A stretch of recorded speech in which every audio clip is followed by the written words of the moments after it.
Батерията ти малко мръдна. Все още има. Госпожица Кортинска е в Париж. Дайфелата кула и тия кафенци. Да.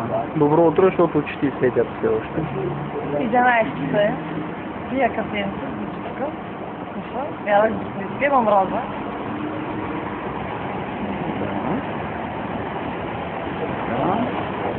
Движението. Тук това господин ме снима. Обстановката. Какво искаш?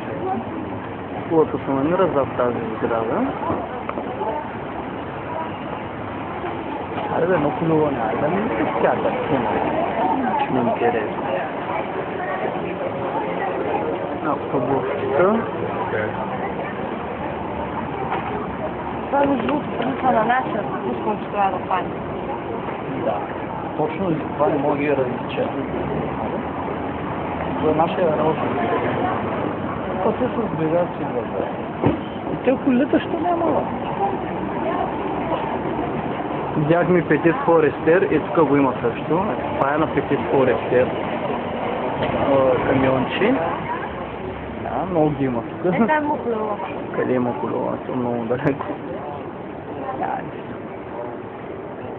Тук се разбира, че тук да кажем, че много има с колелета, които се дават под наем. Това е. Кафенцата ми. Моето естествено е празно, защото съм алкохолик. Взяме още на половината част. Къде го иде? Това е един господин. Да, защото кафето струва 4 евро. Трябва да е закаран.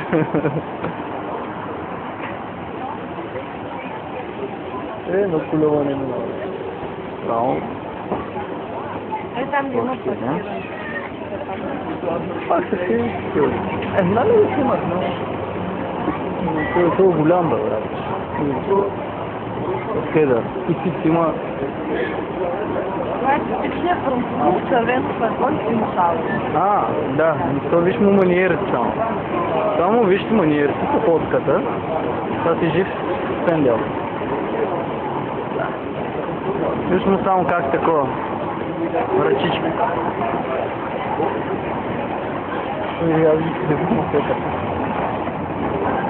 Това е туристически автобус. Има ги много тук. Не знам колко. Да съм мислех, че един като Мадрид, ама не. Тук са няколко. Ето е един велосипедист, най-сетне. Такива колелета има и цял пари.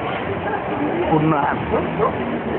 Пъкаш 1 евро, час и половина, как ги отчита, ако става, не знам. Айде сега толкова.